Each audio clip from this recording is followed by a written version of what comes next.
good day to you. Welcome to RFD, Illinois. I'm Rita Frazier. I'm DeLoss Yankee. Hello there. Hello there. We were just talking about the most fascinating topic.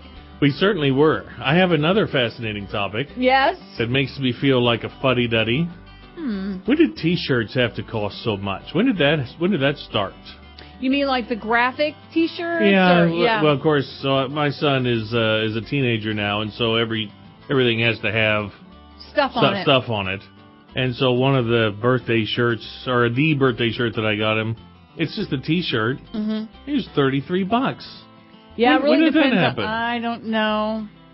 You know, there's a place called, the one in Champaign went out of business, but Alexa likes to go in there. It's called Urban Outfitters. Oh, gosh. Oh, I can't imagine what that costs. Now, we threw away. Yeah. You and I did. Just the two of us. Yeah. Threw away stuff that would bring $35, $40. These old T-shirts, you know, the white T-shirts with the red sleeves. Uh-huh. What we would call a baseball jersey. Sure. You know? I know what you're talking about. And those old faded out concert T-shirts that we just threw away like yesterday's garbage. There's a market for that now? Oh, my goodness. That's what that place is? Well, that's one thing. Wow. Yes. I'm trying to, the things that, anything that was 3 for $10 or had a coupon with it or had a rebate with it. Mm-hmm. The old T-shirts used to come with a rebate on them that we took advantage of every time. I couldn't imagine for one T-shirt, $33. Hey, we're going to head back to the field. I know you talked a lot of crops yesterday, but back in southern Illinois, and you have the very top of the news with Rich Giebert, all coming your way on this edition of RFD Illinois.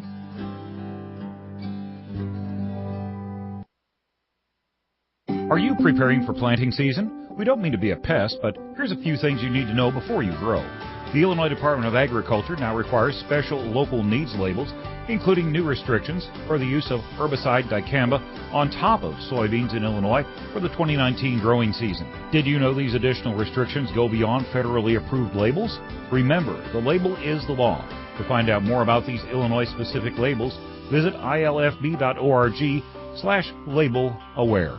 Farm Week and Partners Magazine editor Chris Anderson connects rural routes for you. Chris shares her 4 decades of riding expertise by making sure each edition delivers the best information. Here's a bit about her rural roots. I was raised on a farm in Champaign County growing corn, soybeans, popcorn, pumpkins, and poultry.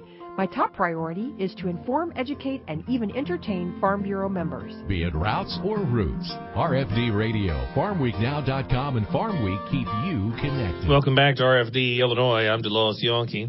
Visited yesterday with Illinois Farm Bureau President Rich Giebert. Had a couple days of field work late last week before a couple of inches of rain interrupted things.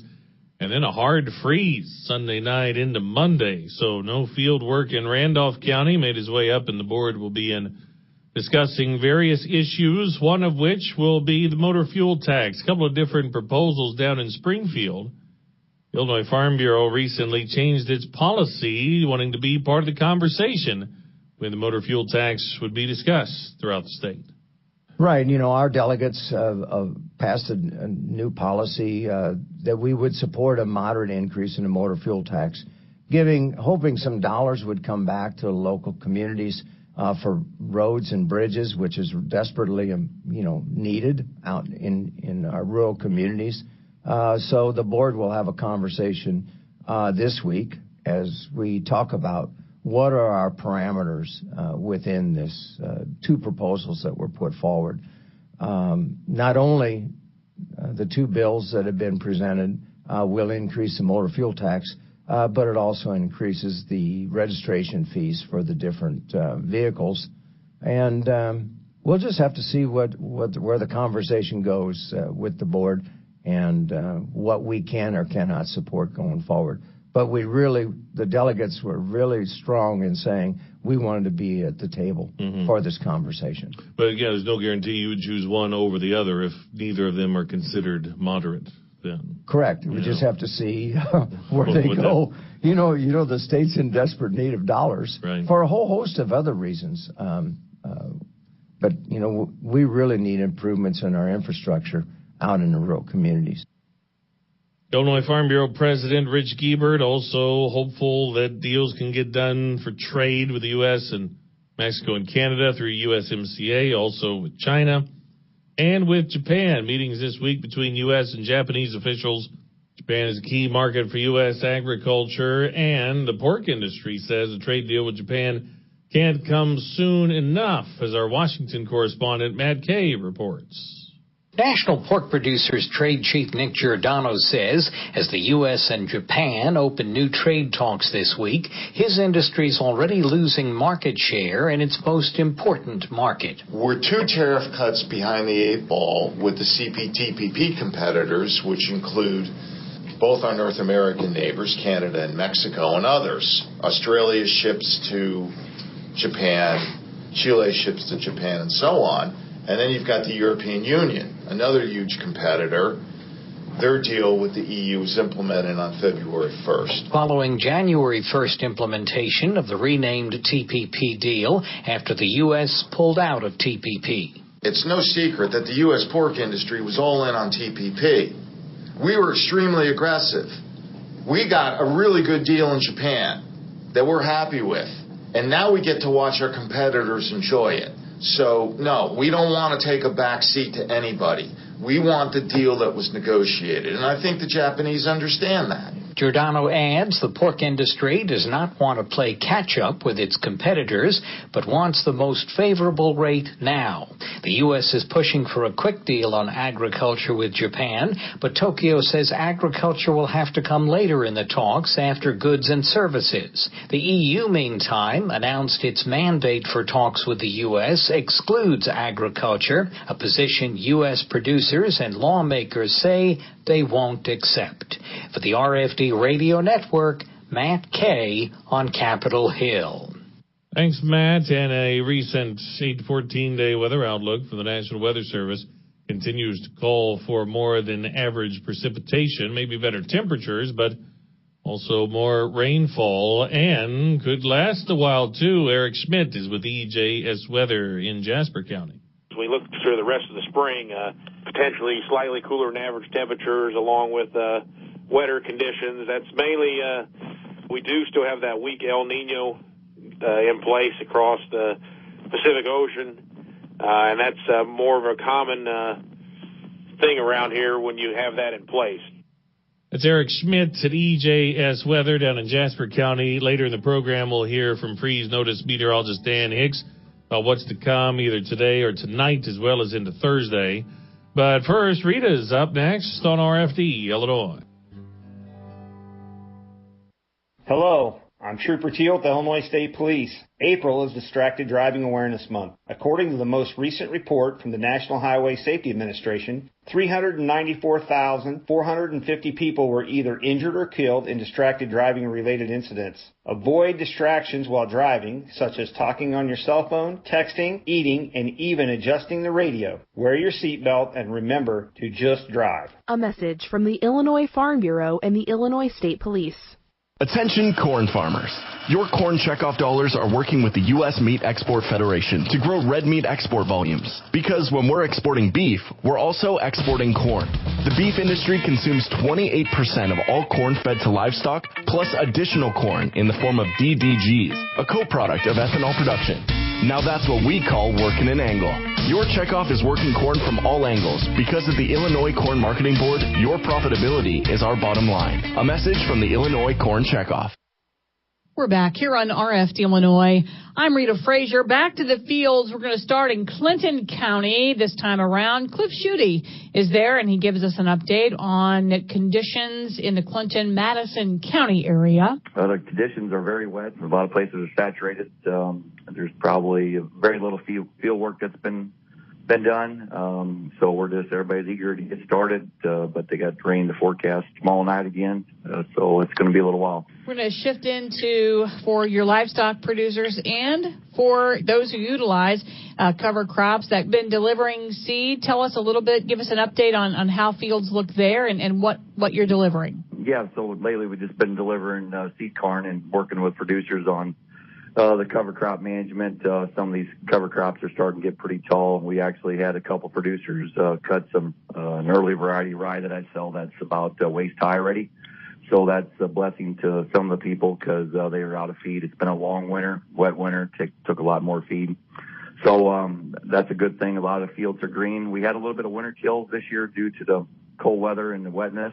Had some heaving and some freezing that went on late. So, but some of the fields look really good, and the flatter fields took a pretty good toll this year. Now, with those questions, and you were saying here on the 16th of April, you're delivering seed corn. You kind of painted us the picture of a very soggy Clinton, Madison County area. What's late for you all, though? I mean, you've seen some wet springs. Yeah, we plant corn in March and we plant corn in June down here. Since the livestock, we can use it for forage later on if it doesn't quite make it. So yeah, we've done the whole gamut. In 2012, I think we were planting 25th of March, and I don't know what year it was, but we had a lot of rain. We didn't start to June 5th. So we've been through this already. It's not fun. It's more condensed, and especially with the supply issue of fertilizer and hydrous, that once we do get rolling is going to be another thing. So we'll work through it, but when you have livestock, you have options. So that's a good thing that we'll try to work through. So back to sort of just scouting and assessment. So what about the wheat and the alfalfa in your part of the state?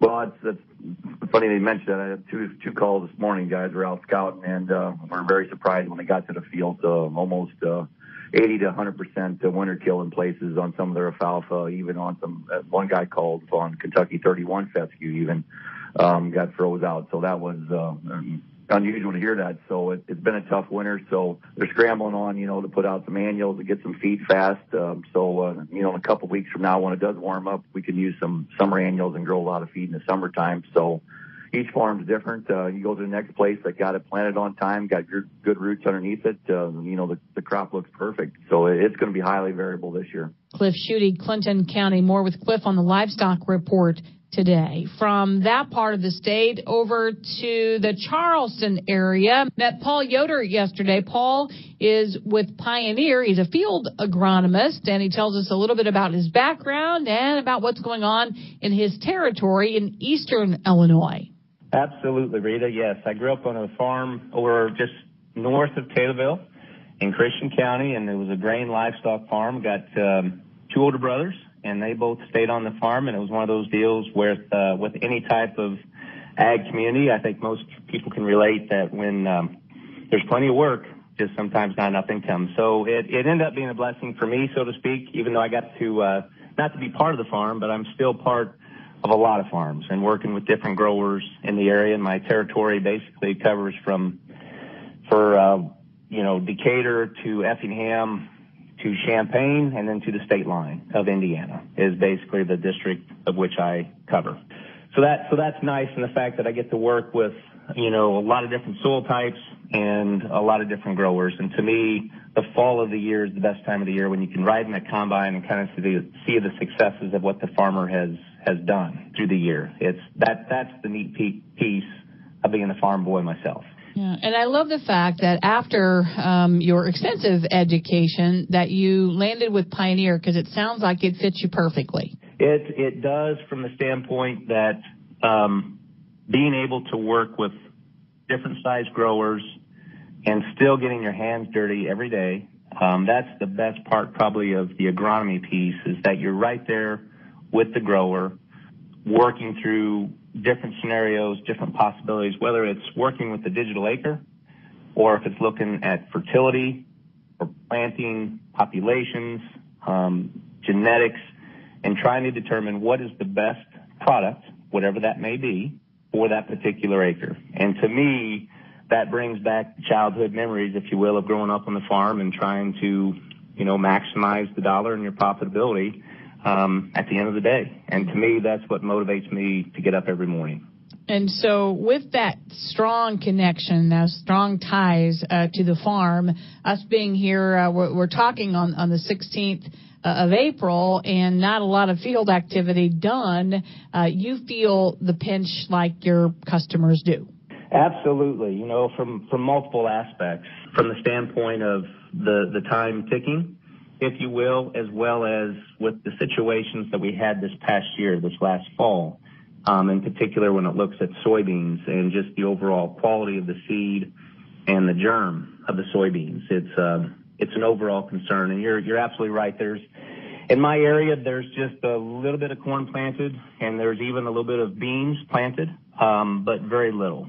Prior to this past weekend, soil temperatures were, surprisingly enough, at that 2 to 4 inch level, high 60s.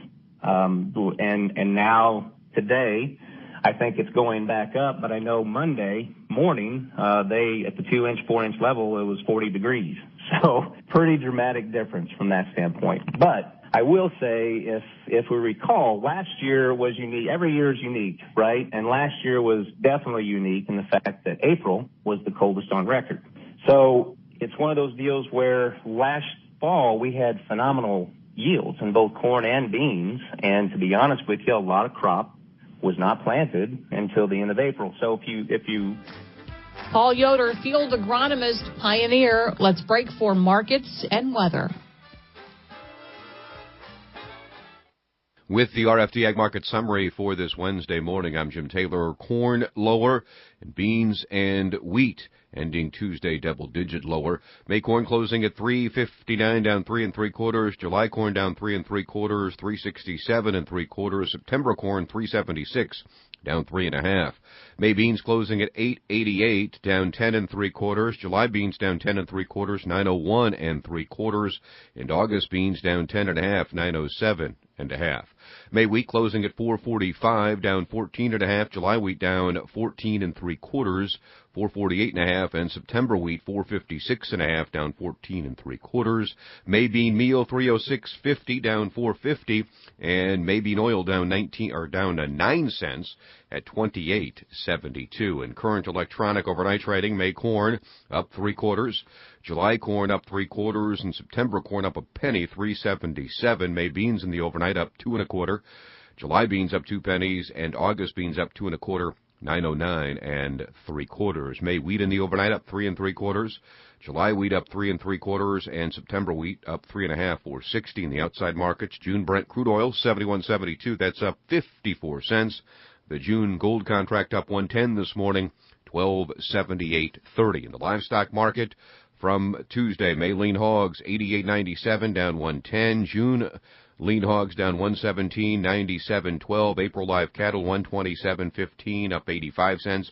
June live cattle up 97 cents, $122.45. April feeders unchanged, $145.67. May feeder cattle $151.20, up 17 cents. Cash livestock at the Fairview Sale Barn this week, steers $134.50 the top. The Illinois direct barrels and gilts trading $2 higher on Tuesday, 48 to 56. I'm Jim Taylor for the RFD Radio Network. Good morning. This is Dan Hicks from Freeze Notice Weather with the early morning ag weather update on the RFD Radio Network for this Wednesday morning. Much of the Midwest had dry weather the past 24 hours. Once again, a few spotty showers occurred in the northern part of the region. A large part of the Midwest had good drying conditions on Tuesday, including most of Illinois. Daytime highs were in the 70s across much of the state. A large part of Illinois will likely stay dry for most of today. A few showers are possible from the northern part of the state northward, but elsewhere, dry, warm conditions are forecast. And again, most areas will have good drying conditions today with these warm temperatures, partly sunny skies, and some wind across the area, especially late this morning and this afternoon. A new weather system moving in from the west, though, will bring increasing chances for showers and thunderstorms to the region tonight through Thursday night. Rainfall amounts in the half-inch to inch-and-a-half range will likely occur across quite a bit of Illinois through early Friday. The system will move slowly eastward away from the region on Friday, with drier weather returning to most of the Midwest Friday into the Easter weekend. Temperatures will drop down below normal across the area Thursday night through Friday, at least for a short time, but warmer temperatures will make a quick return to the far western Midwest on Friday, and readings will climb above normal farther eastward across the region over the weekend, with highs back at least into the 60s and 70s here in Illinois on Saturday and Sunday. Most of the Midwest will have at least 2 or 3 dry days after this next system pushes through, but again, no long dry spells are seen in most areas. Chances for some scattered showers and thunderstorms will make a return to the Midwest early to mid next week. Right now, it doesn't look like heavy rainfall amount during this time. 6 to 10 day rainfall amount should average near to below normal across most of the region, with 6 to 10 day temperatures averaging near to above normal. I'm Dan Hicks from Freeze Notice Weather. Does the warmer weather have you itching for a weekend getaway? Take your Illinois Farm Bureau membership savings with you. Farm Bureau members can save up to 20% at choice hotels, including favorites like Comfort Suites, Sleep Inn, Quality Inn and Suites, with even more to choose from. Call 800-258-2847 or visit the Choice Hotels website to search all the hotels at once and to make advance reservations. Contact your local County Farm Bureau for your discount code number. It's where your home is built, your landscape is planted, and your children play. Land is all around us, so Illinois farmers have dedicated years to learning how to best care for it. Today, we're bridging modern knowledge with resources from Mother Nature to promote natural soil activity and choosing crops that enhance soil health. To learn more about conservation efforts, visit ilfarmersconserve.com. Preserving our water, protecting our land, providing our food. This message brought to you by Illinois Farm Bureau. RFD Radio Network's DeLoss Yankee connects rural routes for you. DeLoss delivers essential farm and food-related news to our listeners. His witty voice has been heard on the air for more than 2 decades. Here's a bit about his rural roots. Growing up on a farm prepared me for my career. I try to know a little about a lot of things and let the people I interview be the experts. I've always wanted to be on the radio. I'm just happy to do what I enjoy. Be it routes or roots, RFD Radio, FarmWeekNow.com, and Farm Week keep you connected. Farm, family, food. Those 3 words best describe Illinois Farm Bureau. Farm. For 100 years, Farm Bureau in Illinois has represented and served the men and women who make Illinois one of the top food-producing states. Family. At the heart of rural Illinois are traditional farm families who work together through Illinois Farm Bureau. And food. Farm Bureau families are proud to grow the healthy food they provide their families and yours. Farm, family, food. The heart of Farm Bureau in Illinois. Hey, that's all the time we have for this edition of RFD Illinois. Thanks for spending some time with us today. That's right. Let's salute the community today. Let's do it. How about Craneville, Williamson County? There's more to Williamson County than just Marion. How about Craneville? How about that? Population just a little bit less than 1,000. Hello. Sponsored by Country Financial. Your farm is your family's legacy and part of your hometown heritage. While you work sun up to sundown to get the job done, we're here protecting the things you love every step of the way. Country Financial. Learn more by visiting countrycrop.com. For Jim Taylor, I'm Rita Frazier. I'm DeLoss Yankee. Have a great day.